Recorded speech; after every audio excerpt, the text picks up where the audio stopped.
This is good. This is good. Here's someone. Hello? There you are. Hey, buddy! Oh! Oh, come on! How do you say hello? Hello! Hi! Very good. Hi. Tell us a story, McCready. A scary story, McCready. You want to scare us?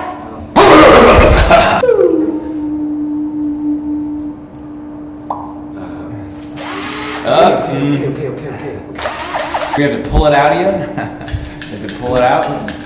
Oh! There was a family. Yeah. There's a family. Yeah. Mr. and Mrs. White were retired, and they lived there with their son, who worked down the street in a factory. He was a textile worker. He worked with big machinery.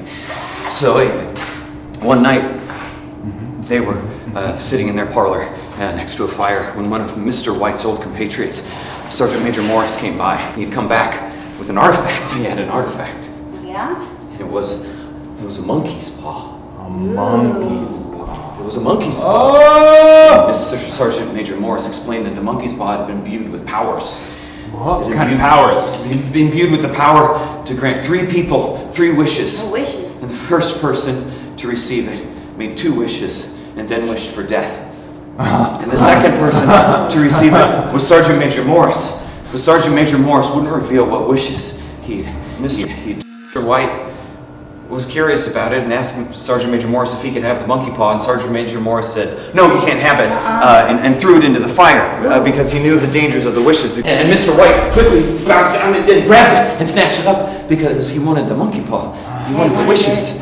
He wanted the wishes, so he had it. And then Sergeant Major Morris implored Mr. White not to use any wishes and to just throw the monkey's paw away before Did he do it? before bidding. No, Throw it away. He didn't throw it away. As Sergeant Major Morris left for the evening, and the family sat in the parlor for a little bit more. So Mr. White thought, you know what I could wish for? I could wish for 200 pounds. I could just wish for 200 pounds because that's enough that's as much as I need to pay off the rest of the house. Yeah. So he held the monkey paw in his hand, and he said out loud, I wish for 200 pounds. Did it make him fat? No, nothing happened. So the family went to bed. And then the next day, they went about their morning activities. And everything was fine. And then around lunchtime, after Herbert had gone off to work, a man came up to the door. A really nice, handsome man with very expensive clothes. And Mrs. White recognized him as potentially one of the people that worked at the factory. And he approached the gate, but turned around 4 times before finally making his way up to the door. Why do you turn around? He was upset. He was visibly upset and shaken. And Mrs. White opened the door and asked what the matter. And the man from the factory said that their son Herbert had been badly injured. He had been caught in one of the machines. Oh He'd no! been caught in one of the machines and crunched and squished and eviscerated via one of the machines. The man from the factory had 200 pounds for the family. The wish the night before from the monkey's paw had come true. 200 pounds and the cost of the son's death. Oh. Oh, wow. So the next day, Mr. and Mrs. White buried their son Herbert on top of a hill. And they went back to the house. And as Mrs. White was pacing around the house, she came up with an idea, the monkey paw. Uh-oh. The monkey paw. Oh, had worked. no. The monkey paw had worked. It had worked and it had gotten them 200 pounds. So why not wish for their son to come back to life? Uh-oh. And Oh, Mrs. no. White said, come on, we've got to wish. We've got to wish for our son to come back to life. It was night. It was dark. The wind was blowing. The trees were rustling. And Mr. White grabbed the monkey paw and the insistence of his wife and wished, I wish that my son were alive again. Oh. Oh.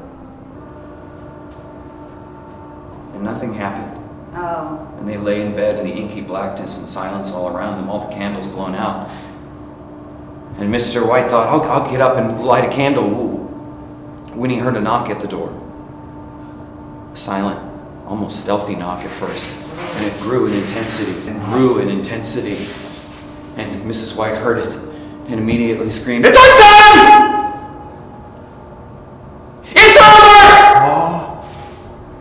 We've got to open the door! We've got to open the door!" But she couldn't, because she couldn't reach the topmost bolt that would open the door. She couldn't get it open. She was too short. So Mr. White screamed out, "No! He was crunched from machinery. He was disgusting. I only recognized him by the clothes he was wearing. We can't let that thing back into our house!"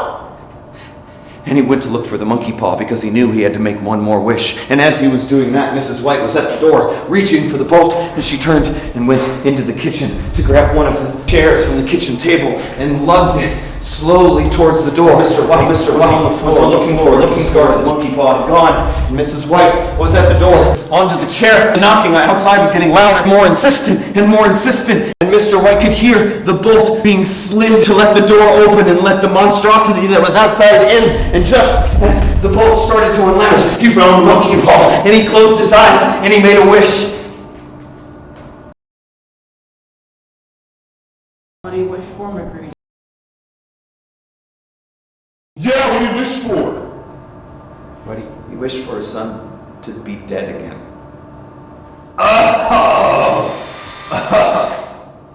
And the knocking stopped.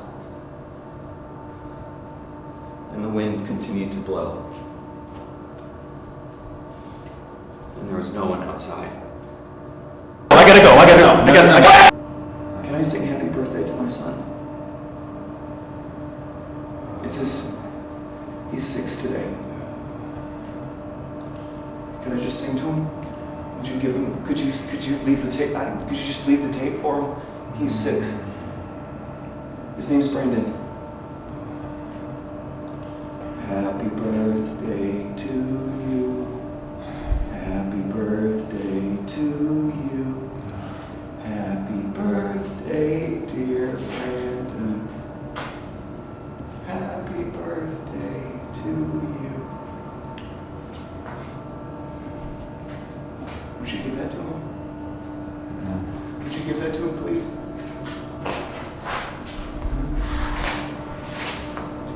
Please, would you give that to him? Would you please just give him the tape?